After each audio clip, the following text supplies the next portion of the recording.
మరి యొక్క సమయంలో let's turn our Bibles to Gospel according to Saint Matthew chapter 3 and can someone read verses 7 and 8?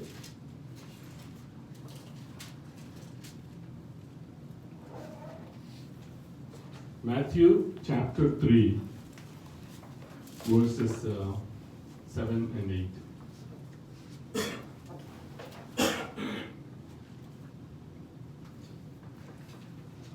అతడు పరిసయ్యులలోను సద్దూకయ్యులలోను అనేకులు బాప్తిస్మం పొందుట చూచి, సర్ప సంతానమా, రాబో ఉగ్రతను తప్పించుకున్నటకు మీకు బుద్ధి చెప్పిన వాడెవరు? మారు మనస్సునకు తగిన ఫలం ఫలించుడి. తల వంచి కళ్ళు మూసుకుందాం, చిన్న ప్రార్థన చేసుకుందాం. వాక్యముకు దేవుడు మరి మన యొక్క నోటి మాటలకు మరి హృదయ తలంపులకు అవి అంగీకారములుగా ఉండటానికి మరి దేవుడు మనకు సహాయం చేసేలాగిన మరి ఇందులో మర్మాలు మనకి బోధపడినట్లుగా మరి చిన్న మాట ప్రార్థన చేసుకుని ఇప్పుడు వాక్యంలోకి వెళ్దాం. పరలోకం మా తండ్రి, మా పరమ తండ్రి, మా తండ్రి, ఇది నేను ఇప్పటి వరకు మరి పాటల ద్వారా మిమ్మల్ని మహింపరచడానికి, ప్రార్థన విజ్ఞాపనం ద్వారా మీకు భాషనికి రావడానికి మీరు ఇచ్చిన కృపను బట్టి మరి మీకు కృతజ్ఞతలు చెల్లిస్తున్నాం. వాక్యముగు దేవ, మరి ఇప్పుడు కొద్ది నిమిషాలు మీ యొక్క వాక్యాన్ని మేము ధ్యానించబోతుంటుండగా మరి మా యొక్క నోటి మాటలు, హృదయ తలంపులు మీకు అంగీకారములుగా ఉండేలాగా సహాయం చేయమని, మరి ఈ యొక్క వాక్యం ద్వారా మీరు మాకు ఏమి నేర్పించాలని అనుకున్నారో మరి యొక్క మరి అది మాకు అర్థమయ్యేలాగా సహాయం చేయమని, మరి కొద్ది ప్రార్థన విజ్ఞాపనం మీ యొక్క పాసని చేర్చుకొని వాటి జవాబు దయచేయబోతున్నందుకే మీ కృతజ్ఞతలు చెల్లిస్తూ తండ్రి, కుమార, పరిశుద్ధాత్మ త్రియేక నామములో ప్రార్థించి వేడుకుంటున్నాము పరమ తండ్రి. ఆమేన్, ఆమేన్. అయితే ఇప్పుడు చదవబడిన ఈ యొక్క భాగంలో మనం గమనించాల్సిన విషయాలు రెండు ఉన్నాయి. ఒకటి మారు మనస్సు, రెండోది మారు మనస్సు తగిన ఫలము. అయితే మనల్ని మనము ప్రశ్నించుకోవడానికి మరి మొట్టమొదటిగా అసలు మనము మారు మనసును కలిగి ఉన్నామా అన్నది మనం ప్రశ్నించుకోవాల్సిన వారమే ఉన్నాం. If you are, praise the lord, hallelujah. So మనము మారు మనసు కలిగి ఉన్న తర్వాత నెక్స్ట్ క్వశ్చన్, మరి దానికి తగిన ఫలాలు మనం కలిగి ఉన్నామా? అయితే మనం తర్వాత మనకి ఇంకో క్వశ్చన్ రావచ్చు, ఏంటి ఆ ఫలాలు? మారు మనసు వరకు సరే, బట్ దానికి సంబంధించిన ఫలాలు ఏంటి అని మనకి ఏదైనా ఒకవేళ ప్రశ్న వస్తే అది కూడా మరి వాక్యంలోనే మరి మనకి అది వివరించబడింది. ఏమి ఫలాలు మరి మనం కలిగి ఉండాలి ఒకవేళ మనం మారు మనసును కలిగి ఉంటే అన్న విషయాన్ని మరి లాస్ట్ సండే మనము డిస్కస్ చేసి we meditated about 2 fruits, and then now I would like to conclude with today's sermon with the rest of the fruits of repentance. అయితే మరి మొదటి ఫలాన్ని మనము లాస్ట్ సండే మరి ధ్యానించాము. అది సేమ్ కాంటెక్స్ట్ లోనే మనము చూడగలుగుతాం.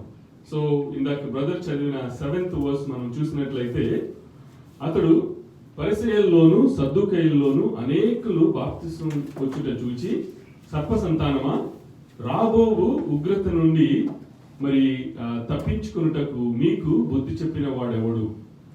మారు మనస్సుకు తగిన ఫలము ఫలించుడి అని చెప్పి ఇక్కడ రాయబడి ఉంది.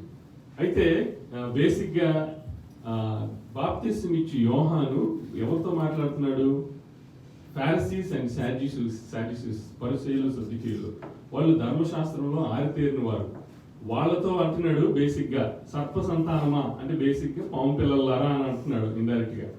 సో వాళ్ళతో మరి ఆ యొక్క 8th వర్స్ నుంచి మనం గమనించినట్లయితే, అబ్రహాము మాకు తండ్రి అని మీలో మీరు చెప్పుకుని తలంచవద్దు, దేవుడు ఈ రాళ్ల వలన అబ్రహామునకు పిల్లలు పుట్టింపగలడని మీతో చెప్పుచున్నాను. ఇప్పుడే గొడ్డలి చెట్ల వేరున ఉంచబడి ఉన్నది గనుక మంచి ఫలము ఫలింపని ప్రతి చెట్టును నరకబడి అగ్నిలో వేయబడును. మరైతే మొట్టమొదటిగా మారు మనసుకు తగిన ఫలము ఏంటిదంటే మంచి ఫలము. అక్కడ ఇంకొక విషయాన్ని మనం మనం ధ్యానించాల్సిన అవసరం ఉంది. ఏంటి అంటే, ఇందాక మనము చదువుకున్న యొక్క స్క్రిప్చరల్ రీడింగ్ లో అపోస్తలుడైన పౌలు తెస్సలోనికీయులకు రాస్తూ దేవుని యొక్క రాకడ గురించి ఆయన చెప్తున్నాడు. సో దేవుని యొక్క రాకడకి మనము సిద్ధంగా లేకపోతే మరి అక్కడ ఏమని జ్ఞాపకం చేస్తున్నాడు? ఇప్పుడే గొడ్డలి చెట్ల వేదన ఉంచబడి ఉన్నది, మంచి ఫలము ఫలింపని ప్రతి చెట్టును నరకబడి అగ్నిలో వేయబడును. సో కాబట్టి మరి మనము ఒకటి మారు మనసు కలిగి ఉన్నామా అనేది మనల్ని మనం ప్రశ్నించుకుంటే, మరి ఫలాలను కలిగి ఉన్నామా అనేది రెండో ప్రశ్న అయితే, తర్వాత ఇంకొకటి దేవుని యొక్క రాకడకు మనం సిద్ధంగా ఉన్నామా లేదా అనేది మరి ఇంకొక ప్రశ్న. సో కాబట్టి మరి మొట్టమొదటి యొక్క fruit is the good fruit, that is మంచి ఫలం. తర్వాత రెండవ ఫలం, I don't want to go in details because we emphasized already in the last week, but the second fruit, can someone read John, Gospel according to Saint John, 4th chapter, verse 36.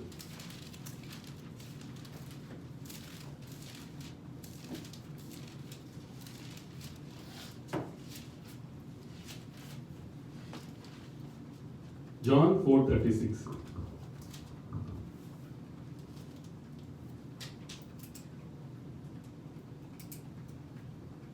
ఎవరైనా తీసి ఉన్నట్లయితే చదవాలి చెప్పి నేను ప్రోగ్రెట్ మనం చేస్తున్నాను.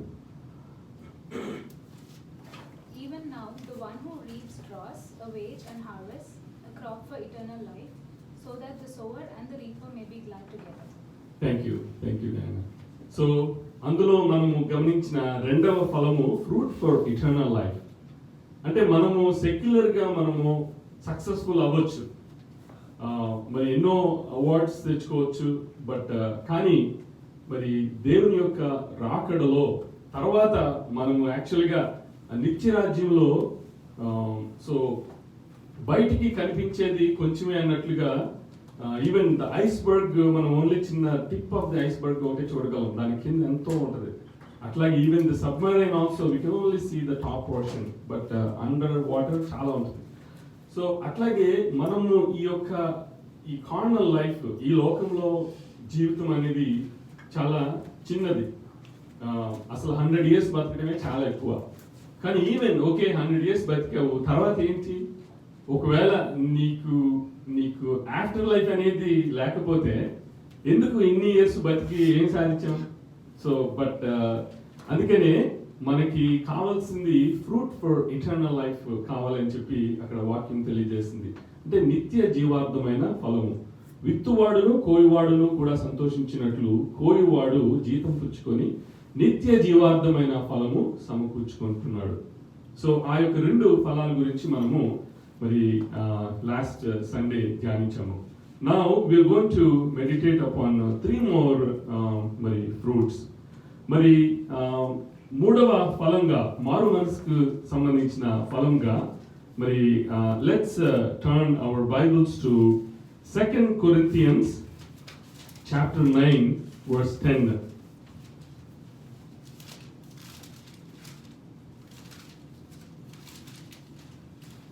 2 Corinthians chapter 9 verse 10.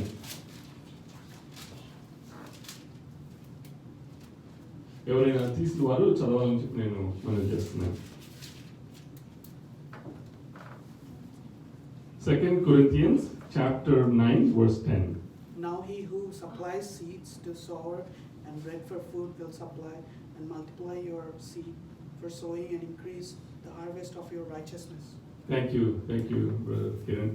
So మనం ఇక్కడ చూసినట్లయితే he who supplies seed to the sower and bread for food will supply and multiply your seeds for sowing and increase the harvest of your righteousness. Basic harvest అంటే fruit. So మరి ఆ fruit of righteousness అన్నది మరి మారు మనసుకు తగిన ఫలం అని చెప్పి ఇక్కడ మరి వాక్యం తెలియజేస్తుంది. విత్తువానికి విత్తనమును తిరుటకు ఆహారమును దయచేయు దేవుడు మీకు విత్తనము దయచేసి విస్తరింపజేసి మీరు ప్రతి విషయంలో పూర్ణ ఔదార్య భాగ్యము గలవారుగునట్లు మీ నీతి ఫలములు వృద్ధి పొందించును. సో ఇక్కడ 3 మాటలు కలిపి ఒక్క ఓడిగా రాయబడి ఉంది. అదేంటంటే పూర్ణము, ఔదార్యము, అండ్ భాగ్యము. సో పూర్ణ ఔదార్య భాగ్యము గలవారే. సో ఏంటి ఈ యొక్క నీతి ఫలము? ఈ యొక్క నీతి ఫలం మనకి రావాలంటే మనం ఏం చేయాలి? సో మరి ఫర్ ఎగ్జాంపుల్ మన యొక్క నీతి కార్యాలు దేవుని దృష్టిలో మురిగుడ్డ లాంటివి. అంటే మనం చేసే ఒక కార్యాల వల్ల అయితే మనం నీతి ఫలాలను మనము పొందుకోలేము. మరి అబ్రహాము నీతిమంతుడిగా ఎట్లా అయ్యాడు అంటే ఆయన యొక్క విశ్వాసాన్ని బట్టి. అబ్రహాము విశ్వాసము మరి యొక్క అంటే మరి దేవుని పట్ల ఆయన కలిగిన విశ్వాసాన్ని అది దేవుడు అది నీతిగా ఎంచాడు అని చెప్పి వాక్యంలో ఉంది. సో కాబట్టి మరి విశ్వాసం ద్వారా ఆయన నీతిమంతుడు అవటం అనేది చూస్తున్నాం. అట్లాగే ఇంకొక విధంగా మనం నీతి ఫలాలు ఏ విధంగా పొందగలము అంటే మోస్ట్ ఈ కాంటెక్స్ట్ లో ఇప్పుడు మనం ఎప్పుడైనా ఒక వచనాన్ని మనం తీసుకున్నప్పుడు ప్రతి ఒక్క వచనానికి ఒక మీనింగ్ ఉంటుంది. అది ఒక్కొక్క సందర్భాన్ని బట్టి అది మనకి హృదయానికి తాగుతుంది. That's very good. కానీ ఎప్పుడు ఒక వాక్యాన్ని కాంటెక్స్ట్ అర్థం చేసుకోకుండా ఉట్టి వాక్యాన్ని తీసుకొని మనకి దాన్ని అనుగుణంగా తీసుకోవటం అనేది దట్స్ నాట్ రైట్. సో మనము ఒక వాక్యాన్ని ఎప్పుడైనా మనం ధ్యానించేటప్పుడు మొదట మనం చేయాల్సిన పని ఏంటి అంటే అది ఏ సందర్భంలో మాట్లాడిన వాక్యము.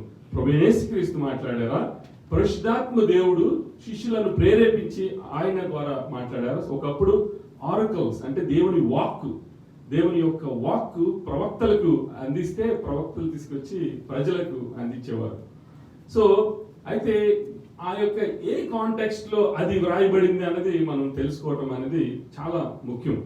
సో మరి ఈ యొక్క నీతి ఫలము దేని ద్వారా అంటే గివింగ్. సో ఎప్పుడైనా సరే చర్చ్ లో అన్ని యాక్టివిటీస్ గురించి మాట్లాడినా గివింగ్ దగ్గరికి వచ్చేటప్పటికి మొదలెట్టారు రా బాబు అనుకుంటారు. సో ఎప్పుడు మనం దాన్ని రాంగ్ గా తీసుకోకుండా గివింగ్ అంటే it's not only financial contribution.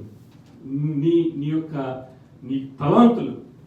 తలాంతులు నువ్వు you are a singer but only నువ్వు బాత్రూమ్ అని పాడుకుంటున్నావు అనుకో ఏం ఉపయోగం? అంటే ఓన్లీ తలుపు లేనప్పుడు గెడ లేనప్పుడు మనం పాడుకోవాలి ఎదుటికి తెలియడానికి. సో బట్ అట్లా కాకుండా మన యొక్క తలాంతు దేవుని యొక్క పరిచర్యకు ఉపయోగపడాలి. అట్లాగే నువ్వు గాస్పల్ షేర్ చేయగలవు బట్ నువ్వు 4 గోడల మధ్యలో ఉన్నావు, ఎవరికి చెప్పట్లేదు. మరి ఆ సువార్త ఎట్లాగా అందబడుతుంది అందరికీ? So you have to share the gospel. So అట్లాగే 5-fold మినిస్ట్రీస్ చాలా ఉన్నాయి. సో మరి for example I think last week నేను అప్డేట్ చేశాను.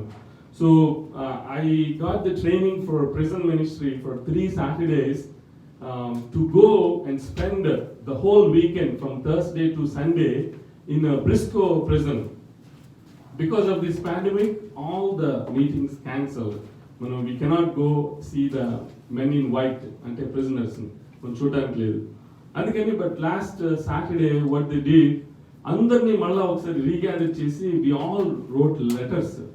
సో అంటే దేవుని యొక్క వాక్యంలో నుంచి కొన్ని తీసుకొని మనం దాన్ని ఇంక్రీజింగ్. ఫర్ ఎగ్జాంపుల్ శిష్యులు వచ్చి ప్రభువైన యేసుక్రీస్తు మాట్లాడతారు, దేవా నువ్వెప్పుడు వస్త్రహీనుడిగా ఉన్నావు, మేమెప్పుడు నీకు వస్త్రాన్ని ఇచ్చాం. దేవా నువ్వెప్పుడు ఆకలితో ఉన్నావు, మేమెప్పుడు మీ ఆకలి తీర్చాం. దేవా నువ్వెప్పుడు రోగిగా ఉన్నావు, మేమెప్పుడు నేను దర్శించాం అని. అంటే కనీస వసతులు లేని ఇలాంటి వారికి చేస్తే మీరు నాకు చేసినట్లే అని చెప్పి ప్రభువైన యేసుక్రీస్తు పలుకుతారు. అట్లాగే ఈ లెటర్స్ కొన్ని వర్సెస్ తీసుకొని కొంచెం ఎంఫసైజ్ చేసి ఎంకరేజింగ్ గా God is going to take care of you, He is going to deliver you, and God is listening your prayers, do not worry అని కొన్ని వాక్యాల ద్వారా వాళ్ళని బలపరిచినప్పుడు వాళ్ళు యాక్చువల్గా కొంత ఊరట కలుగుతుంది. Okay, no one is writing letters, someone else wrote me a letter, so they will be happy. So ఏదో ఒక పరిచర్య మన తలాంతును దేవుని పరిచర్యకి వాడటం ఇస్ ఆల్సో గివింగ్. సో కాబట్టి ఈ యొక్క వచనము దేని కాంటెక్స్ట్ లో రాయబడింది అన్నది మనము గమనించేద్దాం. సో అది మనకి అర్థం కావాలి అంటే మనం యాక్చువల్లీ కొంచెం ముందుకు వెళ్ళాలి. సో మనము ఈ యొక్క థర్డ్ ఫ్రూట్ గురించి మనం మాట్లాడుకున్నాం, that is harvest of your righteousness. అంటే ఫ్రూట్ ఆఫ్ యువర్ రైచియస్నెస్, నీతి ఫలము. మరి నీతి ఫలము మనం ఎట్లా పొందుకోగలము అన్న విషయాన్ని మనం గమనించాలి. అంటే I'm reading starting from verse 5. గమనించండి. కావున లోగడ ఇచ్చేదమని మీరు చెప్పిన ధర్మము పిసినతనముగా ఈక ధారాళముగా ఇయ్యవలెనని చెప్పి సహోదరులు మీ యొద్దకు ముందుగా వచ్చి దానిని జమ చేయుటకై వారిని హెచ్చరించుట అవసరమని తలంచితిని. అపోస్తుడైన పౌలు కొరింథీయులకు రాస్తున్నాడు. మరి కొంచెముగా విత్తువాడు కొంచెముగా పంట కోయును, సమృద్ధిగా విత్తువాడు సమృద్ధిగా పంట కోయును అని విషయమై చెప్పవచ్చును. సో సింపుల్ థింగ్, మనము ఒక ఎకరంలో రైస్ పండిస్తే 3 ఎకరాల ఫలం వస్తుందా? ఎంత ఇస్తే అంత వస్తుంది కదా, ఎంత విత్తితే అంత కోస్తాం. సో కాబట్టి కొంచెముగా విత్తువాడు కొంచెముగా పంట కోయును, సమృద్ధిగా విత్తువాడు సమృద్ధిగా పంట కోయును అనే విషయమై చెప్పవచ్చును. అండ్ దెన్ ఆల్సో మరి ఆ యొక్క మినిస్ట్రీ గురించి వాళ్ళకి అవసరత గురించి చెప్తూ అంతకు ముందు ఫర్ ఎగ్జాంపుల్ మనం ఓల్డ్ టెస్ట్మెంట్లోకి వెళ్దాం. లీవైట్స్ వాళ్ళ యొక్క పని ఏంటో తెలుసా? మరి అందరూ సొంత పనులు, secular jobs and then livelihood చూసుకుంటే మరి దేవుని పరిచయం ఎవరు చేస్తారు అని ఒక యాజకత్వం ఎవరికి ఇచ్చారు? లేవీయులకి ఇచ్చారు. మరి లేవీయులకి ఆ యాజకత్వం ఇచ్చినప్పుడు మరి మీకు మిగతా వాళ్ళందరూ ఏం చేస్తారంటే we will support you financially, you take care of God's work and we'll take care of the rest of the work. So ఆ విధంగా Levites were the priesthood. So మరి అట్లాగే ఏదైనా పరిచర్య అవసరతల కోసం ఈ కొరింథీయులకు జ్ఞాపకం చేస్తున్నాడు అపోస్తుడైన పౌలు. కొంచెముగా విత్తువాడు కొంచెముగా పంట కోయును, సమృద్ధిగా విత్తువాడు సమృద్ధిగా పంట కోయును అనే విషయమే చెప్పవచ్చు. సనుగు కొనకయు బలవంతముగా కాకయు ప్రతి వాడును తన హృదయంలో నిశ్చయించుకునే ప్రకారము ఇయ్యవలెను, దేవుడు ఉత్సాహముగా ఇచ్చువారిని ప్రేమించును. We all know that cheerful givers, right? So cheerful givers ని మనుషులు కాదు వాళ్ళని సంతోషపడేది, దేవుడు ఇక్కడ ఏమంటున్నాడు? మరి ఉత్సాహంగా ఇచ్చువారిని ఎవరు ప్రేమిస్తారంట? దేవుడు ఉత్సాహంగా ఇచ్చువారిని ప్రేమించును. మరియు అన్నిటి యందు ఎల్లప్పుడూ మీలో సర్వ సమృద్ధి గలవారే ఉత్తమమైన ప్రతి కార్యము చేయుటకు దేవుడు మీ ఎడల సమస్త విధములైన కృపను విస్తరింపజేయగలడు. ఇందు విషయమై అతడు వెదజల్లి దరిద్రులకు ఇచ్చెను, అతని నీతి నిరంతరము నిలుచును అని చెప్పి ఇక్కడ వాక్యంలో ఉంది. సో అని వ్రాయబడి ఉన్నది. సో విత్తువానికి ఇప్పుడు మనం we are coming to our fruit. So ఇప్పుడు 10th verse ని మనం చదివితే ఇట్ మేక్స్ మోర్ సెన్స్. ఎందుకు ఈ యొక్క వాక్యం రాయబడింది, ఏంటి ఆ నీతి ఫలము అంటే, ఇప్పుడు మనం ఇదంతా చదివిన తర్వాత ఈ 10th verse చదవండి. విత్తువానికి విత్తనమును తినుటకు ఆహారమును దయచేయు దేవుడు మీకు విత్తనము దయచేసి విస్తరింపజేసి మీలో ప్రతి విషయములో పూర్ణ ఔదార్య భాగ్యం వరగునట్లు మీ నీతి ఫలములు వృద్ధి పొందించును. అంటే మనము not only the financial contribution, ఇందాక మనం మాట్లాడినగా మీరు ఏది ఇచ్చినా, మీరు ఒకవేళ దేవా నేను యొక్క సాక్ష్యం ద్వారా నేను మిమ్మల్ని మహిమపరచాలనుకుంటున్నానంటే అలాంటి ప్రైజ్ రిపోర్ట్స్ కి దేవుడు ఇంకా ఎక్కువ చేసినాడు అనుకో. ఏంటి మనం చిన్నప్పుడు కాలేజ్లో మెడల్స్ అవి ఇస్తున్నప్పుడు కొంతమంది ఎక్కువ అన్ని యాక్టివిటీస్ లో ఉంటారు, రన్నింగ్ లో ఉంటారు, క్విజ్ లో ఉంటారు, తర్వాత సింగింగ్ లో ఉంటారు. ప్రైజ్ ఇస్తున్నప్పుడు ఏంటి అబ్బాయి ఎన్నిసార్లు పరిగెడుతున్నాడంటే స్టేజ్ మీదకి రావడం, గిఫ్ట్ తీసుకోవడం, మళ్ళీ రావడం, కూర్చున్నప్పుడు మళ్ళా పేరు పిలవడం, మళ్ళా వెళ్తా ఉంటారు. సో అట్లాగా మనము మన యొక్క తలాంతులను దేవుని యొక్క పరిచర్యకి మనం యూజ్ చేసినప్పుడు దేవుడు మల్టిప్లైస్. సో మనం ఆకాశ వాక్యాలను విప్పి పట్టజాలనంత విస్తారమైన దీవెనలు కురిపిస్తానని చెప్పి వాక్యంలో ఉంటుంది. సో అందుకని ఈ యొక్క వాక్యంలో విత్తువానికి విత్తనమును తినుటకు ఆహారమును దయచేయు దేవుడు మీకు విత్తనమును దయచేసి విస్తరింపజేసి మీరు ప్రతి విషయంలోనూ, అందుకని ఒక్క ఏరియాలోనే కాకుండా ప్రతి విషయంలోనూ పూర్ణము ఔదార్యము భాగ్యము. సో పూర్ణౌదారి భాగ్యము గలవారునట్లు మీ నీతి ఫలములు వృద్ధి పొందించును అని చెప్పి మరి ఇక్కడ దేవుని వాక్యం మరి తెలియజేస్తుంది. మరి యొక్క సమయంలో మరి 4వ ఫలం మనం ధ్యానం చేద్దాం. మరి మనము So far we have meditated upon 3 fruits. So just checking, first fruit ఏం చెప్పండి? గుడ్ ఫ్రూట్, వెరీ గుడ్, మంచి ఫలము. రెండవ ఫలము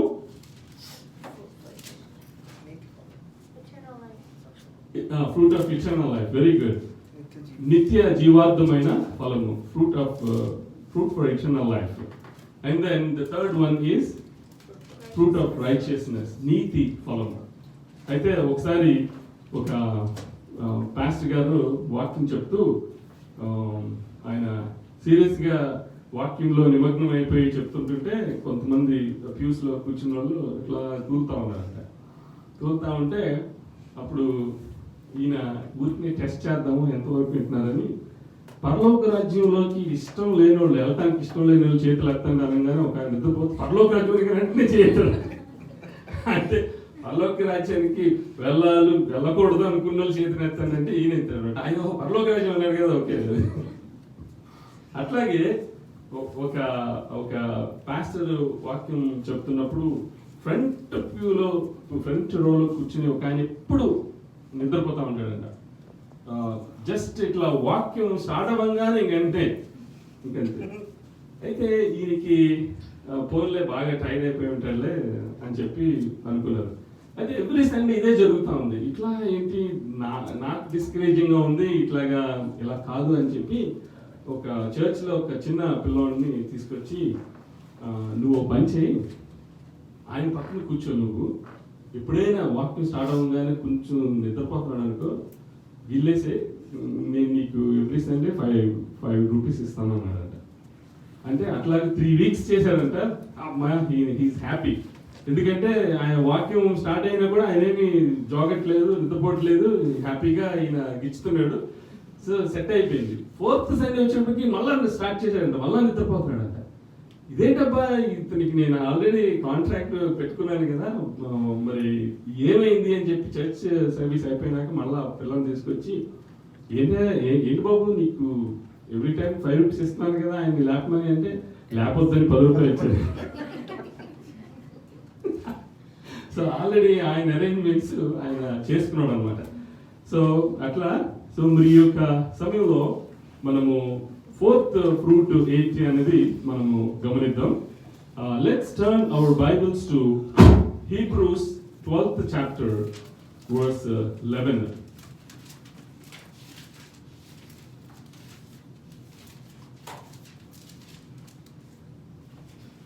Hebrews 12th chapter verse 11.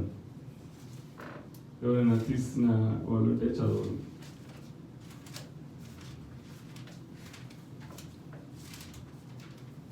Hebrews 12:11. మరియు ప్రస్తుతమందు సమస్త శిక్షయు దుఃఖకరముగా కనబడునే గాని సంతోషకరముగా కనపడదు.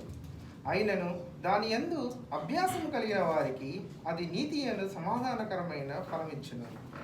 Thank you brother, thank you so much. So మనం ఇక్కడ చదవబడిన వాక్యాన్ని మనం చూసినట్లయితే Hebrews 12:11. Yeah.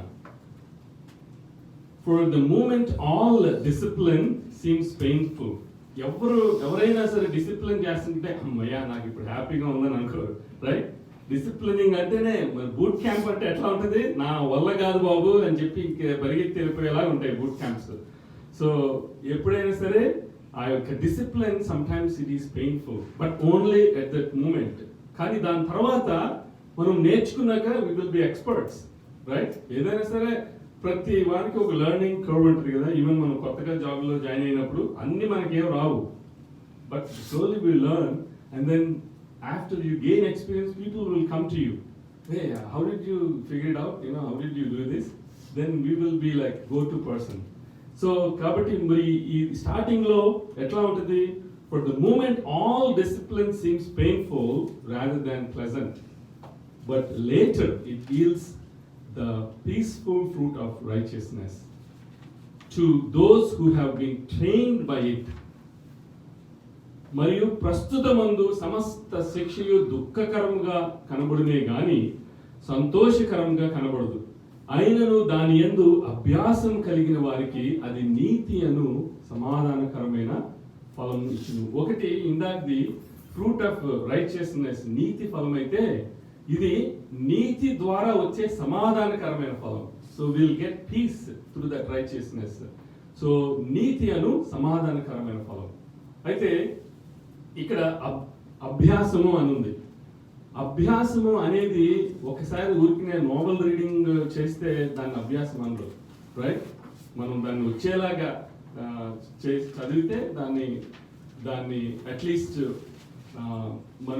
మనం చదివింది ఇంకొకరికి చెప్పగలిగి ఉండాలి.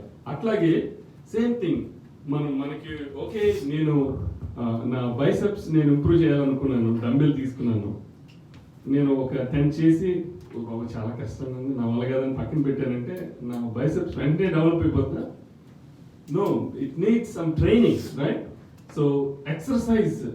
సో ఆ అభ్యాసం అనేది it's a constant process, and then sometimes kuch paane ke liye kuch kona hi padta, right? Ante if you want to gain something, you have to lose something, so you have to sacrifice something.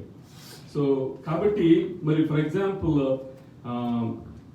ఈ training అన్న విషయంలో ఈ యొక్క నీతి అను సమాధానకైన ఫలము మనకి ఏ విధంగా వస్తుంది అంటే, సేమ్ ఇందాక చెప్పినట్టుగా ఆ యొక్క ఒక్క వచనాన్ని మనం తీసుకుండా ఏ కాంటెక్స్ట్ లో రాయబడింది, అది మనం ఎట్లాగా మనం తెచ్చుకోగలము అని మనం ధ్యానించే ముందు I would like to share a brief thing that happened this morning. మరి మేము యాక్చువల్గా రీసెంట్గా ఒక వన్స్ ఏ వీక్ వాక్ చేస్తున్నాము, ఏదో Saturday or Sunday 5K walk చేస్తున్నాం ఫ్యామిలీస్ కలిపి. అయితే ఈరోజు మేము జ్యోతి వాళ్ళ బ్రదర్ చంద్రశేఖర్ వాళ్ళ యొక్క నైబర్హుడ్లో మేము అదంతా మౌంటైన్, క్రాస్ మౌంటైన్, అన్ని అప్స్ అండ్ హిల్స్, అప్ అనమాట, అంత up hill, ups and downs ఉంటాయి. సో అట్లాగా మేము చేసిన తర్వాత ఆల్మోస్ట్ డౌన్ ద హిల్కి వెళ్ళాము. ఇంక నెక్స్ట్ మళ్ళా తిరిగి మళ్ళీ హౌస్కి వెళ్ళాలి, కార్ తీసుకుని ఇంక బయలుదేర రావాలి అంటే అప్ హిల్లే, కంటిన్యూస్ అప్ హిల్. సో ఆ టైంలో నేను ముందు వెళ్ళిపోతూ నడుస్తా ఉన్న టైంలో వెనక నుంచి నన్ను పిలుస్తున్నారు, డాడీ డాడీ అని. ఏంటి అంటే Bujji's blood sugar was going low, so it was only like 60s and then 55, so it was going low. అయితే నేను అప్పటికే చాలా అలసిపోయి ఉన్నాను, బట్ స్టిల్ ఆ టైంలో మేము ఎవ్రీ టైం మేము కొంచెం ప్రిపేర్డ్గా ఉంటాం, ఏదో సమ్ క్యాండీ అనే, వాటర్ బాటిల్ అని. ఇక్కడే కదా, సేమ్ నైబర్హుడే కదా, మనం మళ్ళీ వెంటనే వెళ్ళిపోతాం కదా అని చెప్పి మేము మాతో ఏం తీసుకెళ్ళలేదు.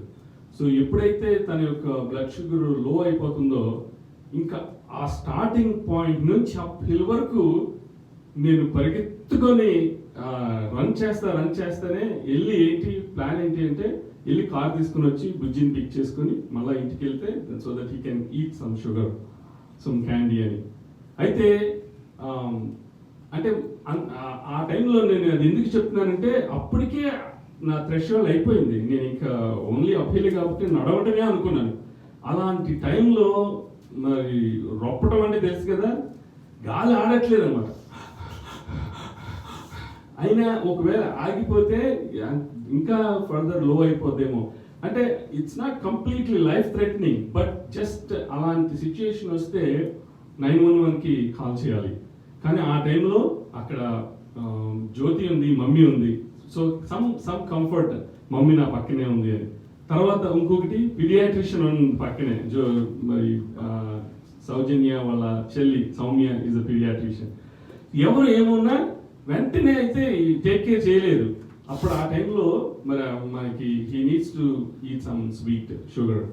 సో నేను ఎందుకు చెప్తున్నానంటే, ఆ టైంలో పరిగెత్తలేకపోయినప్పటికీ కూడా పరిగెత్తి చెమటలు కారుతూ రొప్పుకుంటూ ఆ కార్ దగ్గరికి పరిగెత్తి కార్ తీసుకుని వచ్చి బుజ్జిని పిక్ చేసుకొని మళ్ళా ఇంటికి తీసుకెళ్ళి, then we gave some candy and then grapes and then his blood sugar went up. అంటే నేనేం చెప్తున్నానంటే, మనము ఏదైనా ఒకటి ఆ టైంలో మామూలుగా అయితే ఏ అవసరం లేకపోతే నాకు నేను పరిగెత్తాల్సిన అవసరం లేదు, రిలాక్స్గా నడుచుకుంటూ వెళ్ళేవాడిని. లేకపోతే ఎవరు అంటే అంతా అయిపోయిన తర్వాత you really did a good job daddy అని బుజ్జి అన్నాడు, అందరూ you did a good job అని. అంటే వాళ్ళ యొక్క అప్రిషియేషన్స్ గురించి అయితే నేను అంత కష్టపడేవాడిని కాదు, బట్ హెల్త్ విషయంలో నీడ్ ఉంది కాబట్టి.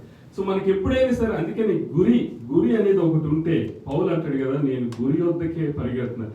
అందుకే ఎన్ని శ్రమలు వచ్చినప్పటికీ కూడా తను ఖాతరు చేయలేదు, ఎందుకంటే ఆయన గోల్ ఏముంది అంటే ఆయన క్రీస్తు క్రాస్. సో ఆ గోల్ ఉన్నప్పుడు మనం కొంచెం కష్టమైనా మనం భరిస్తాం. మామూలు టైంలో పర్లేదులే, ఇంత అవసరమా, మనకి ఇంత కష్టపడాల్సిన అవసరం ఉందా, ఏముంది, హ్యాపీగా రిలాక్స్గా నడిచి వెళ్ళొచ్చు కదా అనుకుంటాం. ఎప్పుడైనా మనకి ఆ యొక్క గోలు, ఆ టార్గెట్, ఆ ఎయిమ్, ఆ అంబిషన్, ఆ గురి ఉన్నప్పుడు మనం దాన్ని సాధించడానికి మనం ప్రయత్నం చేస్తాం. సో అందుకనే ఇక్కడ మరి ఆ యొక్క నీతి అను సమాధానకరమైన ఫలము మనం ఏ విధంగా మనం సంపాదించుకుంటాం అన్న విషయాన్ని మరి హెబ్రీయులకు రాసిన పత్రికలో మరి ఆ 1వ వచనాన్ని నుంచి నేను గమనం చేస్తున్నాను. అండ్ ఈ యొక్క ఫలం గురించి మనము ధ్యానిద్దాం. Just open your Bibles to Hebrews 12th chapter. Hebrews 12th chapter, మరి verse 1 నుంచి నేను చదువుతున్నాను, గమనించండి. ఇంత గొప్ప సాక్షి సమూహము మేఘం వలె మనలను ఆవరించి ఉన్నందున మనము కూడా ప్రతి భారమును సులువుగా చిక్కులు పెట్టు పాపమును విడిచిపెట్టి విశ్వాసమునకు కర్తయు దానిని కొనసాగించువాడునైన యేసు వైపు చూచుచు మన ఎదుట ఉంచబడిన పందెములో ఓపికతో పరిగెత్తుదము. ఆయన తన ఎదుట ఉంచబడిన ఆనందము కొరకే అవమానమును నిర్లక్ష్యపెట్టి శిలువను సహించి దేవుని సింహాసనం యొక్క కుడి పార్శ్వమున ఆసీనుడై ఉన్నాడు. ఆ దేవుని కుమారుడికి యాక్చువల్గా అంత బాధపడాల్సిన అవసరం ఏముంది? ఆయన పరలోక వైభవాన్ని వదిలి రిక్తుడిగా ఆయన వచ్చాడు. మరి ఈమెను వాళ్ళు ముళ్ళ కిరీటం పెట్టి ఉమ్మివేసి అంతగా హ్యూమిలియేట్ చేసి అలా చేస్తున్నప్పుడు నాకేంటి ఈ బాధలు, నాకెందుకు ఇది అవసరం? నేను పరలోకంలో హాయిగా మరి అలాంటి ప్రైజెస్ మధ్యలో ఉన్న నాకు నేను ఎందుకు అని చెప్పి ఆయన విడిచిపెట్టలా. సో ఈవెన్ ఆ యొక్క గెత్సెమనే తోటలో కూడా ఆయన 100% గాడ్ అండ్ 100% హ్యూమన్ బీయింగ్ కాబట్టి ఆ సమయంలో మరి అందరి లోక పాపం అంతా ఆయన వీపుమై మోపబడింది కాబట్టి ఆయన దేవా నీ చిత్తమైతే ఈ గిన్నెని తొలగించు, కానీ నా చిత్తం కాదు, నీ చిత్తమే నెరవేరునుగా అని చెప్పేది ఆయన. అందుకనే అందరి పైన ఆకాశం అందే కానీ భూమి అందే కానీ భూమి కింద నీళ్ళ అందే కానీ ఏ నామమునకు ఆయన కంటే పైనామం లేదు, మనం ఏ ప్రతిరూపాన్ని మనం చేసుకోకూడదు అని చెప్పి అక్కడ వాక్యము మరి తెలియజేస్తుంది. అందుకే మీరు అలసట పడకయు మీ ప్రాణములు విసుగుకు ఉండినట్లు పాపాత్ములు తనకు వ్యతిరేకముగా చేసిన తిరస్కారం అంతయో ఓర్చుకుని ఆయనను తలంచుకుని మనం చూడడానికి మనం మనుషులుగా చూడాల్సింది. ఎవరైనా సరే ఒక్కటే మాట చెప్తా ఉంటారు, ఏంటి తెలుసా? ఈ క్రైస్తవులు అందరూ చెప్తారు కానీ చేయరయ్యా. మనం మనుషుల వైపు చూడాలి. మనం we are accountable to ourselves. I am accountable about myself. So మనం మనుషుల వైపు చూస్తే ప్రతి ఒక్కరికి ఏదో ఒక వీక్నెస్ ఉంటుంది. They have some strengths, they have some weaknesses. ఆ వీక్నెస్ స్ట్రెంగ్త్ వదిలేసేసి వీక్నెస్ పట్టుకొని ఆయనలాగా ఈయనలాగా వాళ్ళందరినీ ఎందుకు మనం చూడాల్సింది యేసు వైపు కదా, మనుషుల వైపు కాదు కదా.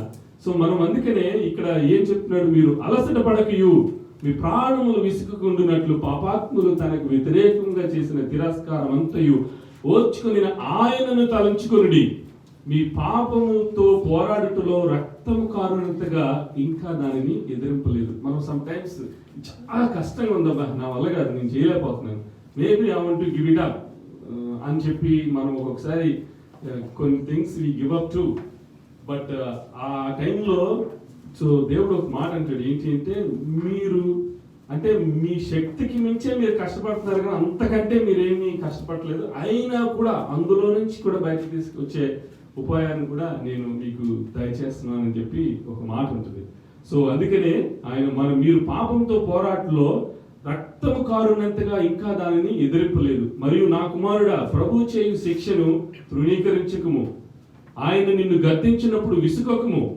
ప్రభు తాను ప్రేమించు వారిని శిక్షించి తాను స్వీకరించు ప్రతి కుమారుణ్ణి దండించును అని కుమారులతో సంభాషించినట్లు నీతో సంభాషించు ఆయన హెచ్చరికను మరచితిరి. శిక్షా ఫలం పొందుటకే మీరు సహించుచున్నారు. దేవుడు కుమారునుగా మిమ్మల్ని చూచుచున్నాడు. తండ్రి శిక్షింపని కుమారుడు ఎవడు? కుమారులైన వారందరూ శిక్షలో పాల్పొందుచున్నారు. మీరు పొందని ఎడల దుర్బీజలే గాని కుమారులు కారు. మరియు శరీర సంబంధులైన తండ్రులు మనకు శిక్షకులై ఉండిరి. వారు ఎందు భయభక్తులు కలిగి ఉంటిమి. అట్లయితే ఆత్మలకు తండ్రి అయిన వానికి మరి ఎక్కువగా లోబడి బ్రతకవలెను కదా. వారు కొన్ని దినముల మట్టుకు తమ ఇష్టం వచ్చినట్లు మనలను శిక్షించింది గాని మనము తన పరిశుద్ధతలో పాలు పొందవలనని మన మేలు కొరకే ఆయన శిక్షించుచున్నాడు. చివరిగా మనం కమింగ్ టు ద ఫ్రూట్. మరియు ప్రస్తుత మందు సమస్త శిక్షయు దుఃఖకరముగా కనబడినే గాని సంతోషముగా కనబడదు. అయినను దాని యందు అభ్యాసం కలిగిన వారికి అది నీతి అను సమాధానకరమైన ఫలమిచ్చును. సో కాబట్టి మనకి ఆ యొక్క ఫ్రూట్ మనం పొందుకోవాలంటే అవన్నిటిని మనం జ్ఞాపకం చేసుకున్నప్పుడు definitely we can obtain, we can gain, achieve that fruit of the peaceful fruit of righteousness. తల వంచి కళ్ళు మూసుకున్నట్లు ప్రార్థన చేసుకుందాం. మరి రేపు ఈ రోజు యాక్చువల్గా I wanted to conclude, but last ఫలం is very very important. That is fruit of spirit, ఆత్మఫలం. ఆత్మఫలం గురించి మరి నెక్స్ట్ సండే నేను ధ్యానించాలని చెప్పి అనుకుంటున్నాను. Please bring your friends and if you can bring non-Christians, non-believers, Hindus will be great. మనం ఆత్మఫలం గురించి నెక్స్ట్ సండే ధ్యానిద్దాం. తల వచ్చి కళ్ళు మూసుకున్నట్లయితే చిన్న ప్రార్థన చేసుకుందాం. పరలోకమున్న మా తండ్రి, మా పరమ తండ్రి, మా తండ్రి, ఇది మరి యొక్క సమయంలో మరి మారు మనస్సుకి తగిన ఫలాల గురించి కొన్ని విషయాలు ధ్యానించడానికి మరి మాకు ఇచ్చిన కృపను బట్టి మీకు స్తోత్రాలు దేవా. మరి మేము మరి మారు మనస్సు ఇంకా పొందుకోకపోతే, ఎవరైనా ఇంకా మారు మనసు పొందుకోకపోతే మారు మనసు పొందుకోవడానికి నాయన మీరు ప్రభాతాన్ని నన్ను ప్రోత్సహించమని, మీకు కృపను ఉంచమని సహాయం చేయమని ప్రార్థన చేస్తున్నాను. మరి అట్లాగే మారు మనసు కలిగిన ఫలాలు కలిగి ఉంటే ప్రైజ్ ద లార్డ్, హల్లెలూయా. లేదంటే మమ్మల్ని మేము మరి పరిశీలించుకొని ఆ యొక్క ఫలాలను కలిగి ఉండటానికి మంచి ఫలాన్ని నాయన ప్రభాతండి నాయన, మరి అట్లాగే దేవా మరి నిత్య జీవార్థమైన ఫలాన్ని, నీతి ఫలాన్ని, మరి సమాధానకరమైన ఫలాన్ని, ఆత్మ ఫలాన్ని మరి కలిగి ఉండడానికి కృపను అనుగ్రహించమని, మరి నెక్స్ట్ సండే ఆత్మఫలం గురించి మేము కొన్ని విషయాలు ధ్యానించడానికి మరి ప్రభాతండి నైనా మరి మమ్మల్ని సిద్ధపరచమని, మరి విన్న వాక్యాన్ని మేము వినువారు మాత్రమే కాకుండా విని దాన్ని మా యొక్క నిజ జీవితంలో అవలంబించుకునే కృపను దయచేయమని, ఈ కొద్ది ప్రార్థన విజ్ఞాపం మీ యొక్క పాసనికి చేర్చుకోమని మమ్మల్ని మిక్కిలిగా ప్రేమించిన క్రీస్తు పేరట అతి మిక్కిలి వెనుక పెట్టుకుని ప్రార్థిస్తున్నాం మా పరమ తండ్రి. ఆమేన్, ఆమేన్, ఆమేన్. మరి యొక్క సమయంలో మనము